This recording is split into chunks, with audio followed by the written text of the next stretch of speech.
जान, हे मानव कर ले तू पहचान।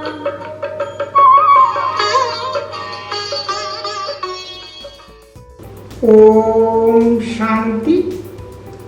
नमस्ते।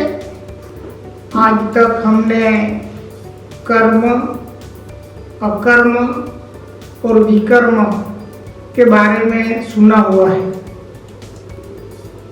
तो आज हम अकर्म, विकर्म और सुकर्म, ये सृष्टि चक्र में सृष्टि चक्र के साथ कैसे जुड़े हुए हैं वो समझते हैं। देखो, अभी सुख और दुख, रात और दिन, जन्म और मृत्यु, जल चक्र, ये सारे चक्र के बारे में हमको पता है। जैसे जो चक्र होता है तो उसका आदि या अंत हम बता नहीं सकते, लेकिन समझने के लिए कहीं से भी शुरुआत कर सकते हैं। तो आज हम विकर्म से समझने की शुरुआत करते हैं। तो द्वापर युग से विकर्म शुरू हो जाते हैं। तो द्वापर युग से क्या होता है कि आत्मा के अंदर काम, क्रोध, लोभ, मोह और अहंकार, ये मुख्य 5 विकार है। ईर्ष्या, द्वेष, नफरत, घृणा, ये भी उनके छोटे छोटे बाल बच्चे हैं। तो आत्मा के जो गुण है वो ढक जाते हैं और विकारों के वश जो हम कर्म करते हैं तो वो विकर्म कहा जाता है। विकर्म यानी पाप कर्म। उसके साथ साथ सुकर्म भी होते रहते हैं। जैसे आत्मा के जो 7 गुण हैं, ज्ञान, पवित्रता, शांति, प्रेम, सुख, आनंद और अष्ट शक्ति। जब आत्मा दूसरे को सुख देने के लिए दिव्य गुणों युक्त होकर कर्म करती है तो सुकर्म बनता है। पर जब विकारों के वश, अहंकार वश, मोहवश, लोभवश, घृणा या नफरत वश जो भी हम कर्म करते हैं वो विकर्म बनता है। तो आज हम खास ये जानेंगे कि श्रेष्ठ कर्म कब बनता है और श्रेष्ठ कर्म का जो प्रारब्ध है अकर्म, वो कैसे समझे हम। तो देखो, सतयुग, त्रेता, द्वापर और कलयुग। तो कलयुग अंत और सतयुग की आदि में जब परमात्मा स्वयं इस धरती पर अवतरित होकर आत्मा का परिचय यानी हमारा परिचय और स्वयं परमपिता परमात्मा का परिचय देते हैं और दिव्य ज्ञान देते हैं हमको, और उनकी जो श्रीमत है उसी अनुसार हम हमारे जीवन में संकल्प, बोल, मन, वचन, कर्म से सभी को सुख देते हैं, परमात्मा का परिचय देते हैं। तो ये होता है श्रेष्ठ कर्म। तो श्रेष्ठ कर्म समझने के लिए एक आम के पेड़ का या पौधे का हम दृष्टांत लेते हैं।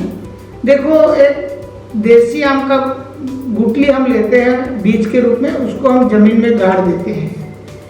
वो बीज जब बड़ा होता है थोड़ा सा, तो उसके ऊपर हम उसी समान रूप से डाली केसर आम की लगा देते हैं।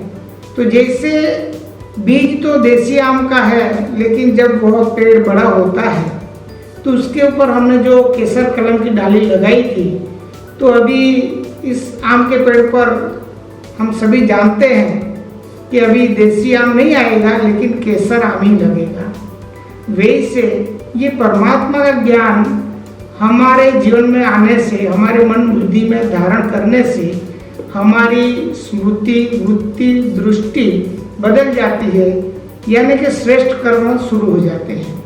तो श्रेष्ठ कर्म होने से क्या होता है कि हम अभी तक के जो हमारे विकर्म है वो जैसे भस्म यानी कि जमा पुण्य का खाता बढ़ता जाता है और पाप कर्म कम होता जाता है, और परमात्मा की याद से जैसे विकर्म विनाश भी होते हैं।